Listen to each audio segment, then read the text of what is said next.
Hey there guys, I want to take a moment and talk to you a little bit about gas-through grips and expansion chambers and even regulators and why they exist and whatnot and what they do. Again, I want to mention thank you very much to Critical Paintball for taking care of me when I've used them recently. If you're going to be shopping online, you want to buy some stuff, I suggest checking out criticalpaintball.com. Excellent prices, great selection, awesome salespeople. They'll take care of you. Alright, so what are these things and why do they exist? Well, back in the day, you had paintball guns rather similar to this. This is a 68 micro mag, but this is based off the Automag. When the Automag first came out, they didn't have anything quite like this right here. It was just simply, as a matter of fact, when you bought them new, you didn't even have something like this in ASA. But when you did get one, you put your ASA on for your air tank, and you just had a hose that went from here into your valve to shoot your paintball gun. Alright? You didn't have a front grip, which is where these all, the biggest reason why any of these things came about in the first place. You'd have these guys, they go out to shoot their paintball gun, they'd end up using one hand like this, or if they had a spider, or even some of the auto cockers or whatnot, you have the air hose coming off of your ASA, and it would just go straight up into here, and then go through your gun system. And so you'd have a hose there. You couldn't get a very stable platform. You either had to use two hands and try and shoot this like a pistol, which could be a little bit difficult because it was kind of big and bulky and everything, or you might put one hand underneath with one hand on it, or just shooting one hand, or you might hold it by a barrel or something like that. It would be bulky, it would be big, it would be uncomfortable, it wouldn't work out very well. So eventually somebody decided, hey, let's put a grip on this. So now instead of having your hands just like this or whatever, you'd have a grip up here, which is where they came from, and they made it out of metal, out of wood, out of plastic, whatever. You had something here. You now were able to hold it with two hands, much more comfortable, like I said, like a rifle. So the first thing that came out was a gas-through grip. Well, actually the first thing that came out was just a grip. Then you end up having these, the gas-through grip. Okay, what this is, piece of metal, and it's just one really big tube. Don't know if you can see this all that well. I've got an air fitting on here. If I take this off, you'll look down here, you'll see it just goes all the way through, and that's it. Literally, it's exactly what it's for. It's gas goes through it. It's a grip. It's got all these cuts in it, so your hand will fit just fine around it when you're holding your paintball gun, and makes it a little bit, you put it up in the front, makes it a little bit more comfortable for shooting. Gas through grip. These are cheap, really inexpensive. Find them a lot. Well, you could have found them a lot of places. I don't know how easily it is to find them nowadays. Haven't really looked for them.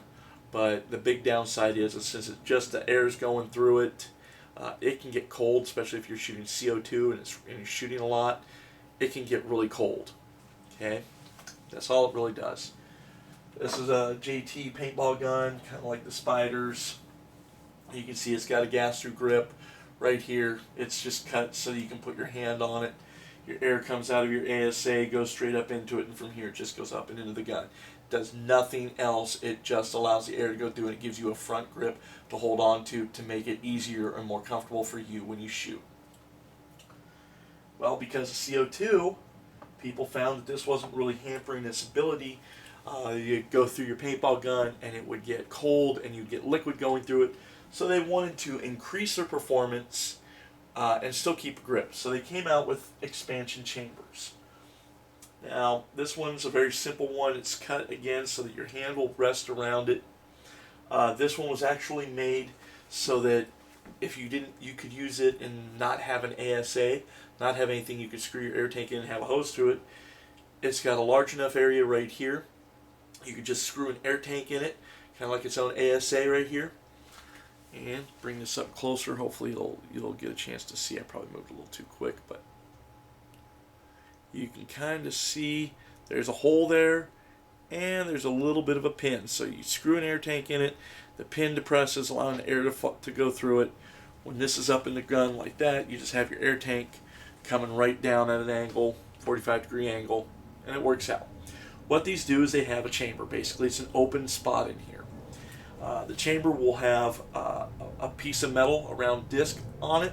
That round disc will have a hole, much like this right in here. that'll be right in there. And it would probably, in this case, it might have the hole in the back here, or maybe off to the side. It probably would not be in the front, but it'd be most likely here in the back.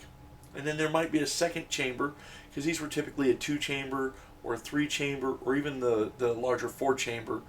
What they'd do is they'd have discs in them, and all it was just held the air, and it would have a hole, small little hole like this ASA one, but it would put it off to the side, not in the middle, not directly in the middle, but it'd put it off to one side, and they would never have them line up. They wouldn't have it so that you had hole along this side. If this were, say, a 2-chamber, it might have a hole here in the back, and then the next one might have the hole up in the front, or it could have it over to the side here, or the other side. 3-chamber, it might have one in the back, then one on this side, one on the other side, whatever the case may be. All it did is it ensured that there was less of a chance that when the liquid CO2 came in through the pressure, it would hit this, it would fall, the liquid would fall down, the gas would rise to the top, and then the gas would go through that hole. So you had a better chance of actually having gaseous CO2 and not liquid CO2 going into your paintball gun. Alright. These work fairly well with CO2. They'll still get cold if you're rapid shooting a lot, but they're certainly better than nothing at all. They're better than a gas-through grip. Less chance of getting liquid CO2. This is another one. This was ANS Phase 2. These were really good back in the day. You've got this, you can unscrew that, and you can take this all apart. Unlike the other one, it just has the fitting here, so you can just screw in an airline to it. You'd have to have an ASA or something of the sort, and this would screw right into your gun. So if you're running CO2, these are not a half bad. I've heard that some people say these were junk. They didn't actually do what they're supposed to. I'm not getting into the technicalities of whether they work or not. I'm just telling you that's what these are. That's what they're for. The third thing here is these are regulators. Now, whereas these are good with CO2, the expansion chambers are good for CO2, these are for high pressure air.